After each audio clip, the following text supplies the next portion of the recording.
22 বছর পর আগামীকাল ময়মনসিংহে যাচ্ছেন বিএনপি চেয়ারম্যান তারেক রহমান।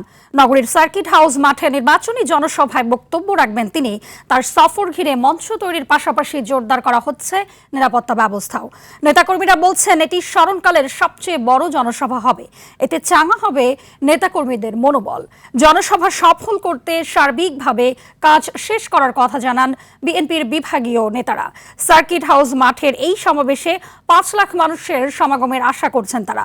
জনসভায় ময়মনসিংহ, জামালপুর, শেরপুর ও নেত্রকোনার 24টি সংসদীয় আসনের বিএনপি দলীয় সংসদ সদস্য প্রার্থীদের পরিচয় করিয়ে দেবেন দলের চেয়ারম্যান। তারেক রহমান সাহেব আজকে বাংলাদেশে উনি সশরীরে এই ময়মনসিংহে আমাদের মাঝে আসবেন, এটা আমাদের জন্য অত্যন্ত আনন্দের এবং গর্বের। আমাদের সকল কর্মী এবং সমর্থক এবং ভোটার উচ্ছ্বাসিত হয়ে আগামী 27 তারিখে ময়মনসিংহের সমাবেশকে সফল করবে। যে কোনো কর্মসূচিকে বাস্তবায়ন করার জন্য আমাদের সর্বোচ্চ ত্যাগ দিয়ে, সর্বোচ্চ শ্রম দিয়ে আমরা সেই সফলতা বয়ে আনবো ইনশাল্লাহ।